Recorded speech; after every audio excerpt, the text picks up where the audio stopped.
Hey there, friends. I'm talking today about recent writing on Medium, Meme Wars 101. Here I talk about going on tour and showing what's going on with a quote religious studies major.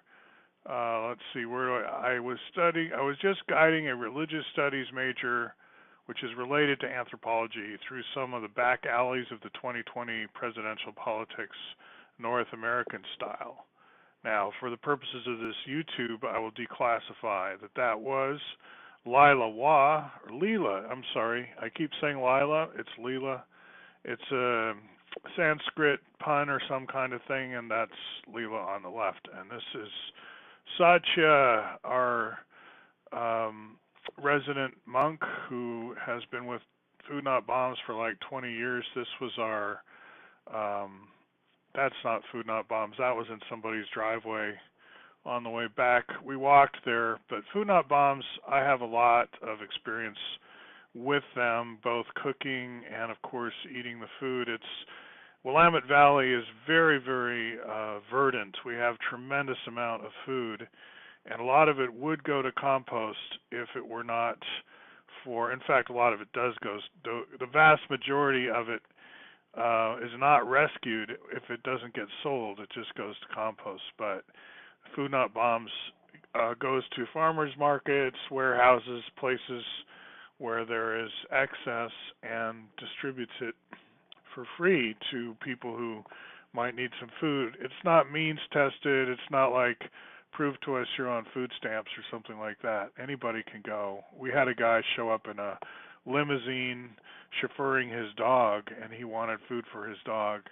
That was controversial. That was kind of on the borderline of what we allow or what we think is an appropriate use of the food, but still, I think we let him do it a few times, and then he took off.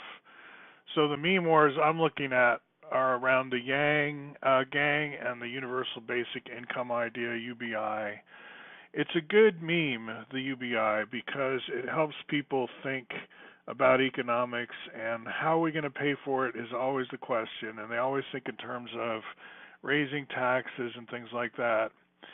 I do want to stress, however, that in general systems theory, we do look at the planet as basically plugged into a wall socket that just pumps juice in our direction without requiring interest or payback of a loan, because the sun I'm talking about, the fusion furnace of the sun, is not a bank. It's grant income. And then we have all this DNA and protein and stuff that just multiplies and subdivides like cells and such that would just work for free, right? So trees grow, plants grow, we eat the plants. Our bodies just grow. They're like $1 billion bodies, each one of them, that we have no idea how to create.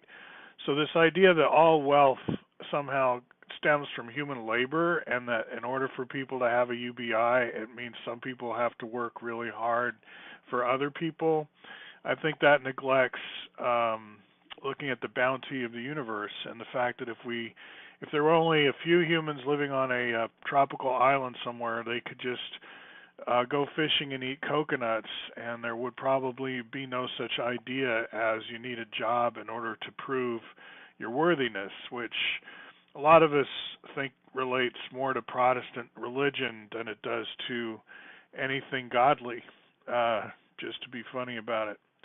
All right, so it was fun. I'm glad she could visit, this religious studies major. She used to live here. Now she spends half her time in Nepal, or some of her time, studying Vajrayana Buddhism and the dance and music that goes along with it, which she also teaches here, which is pretty cool. All right, talk to you later.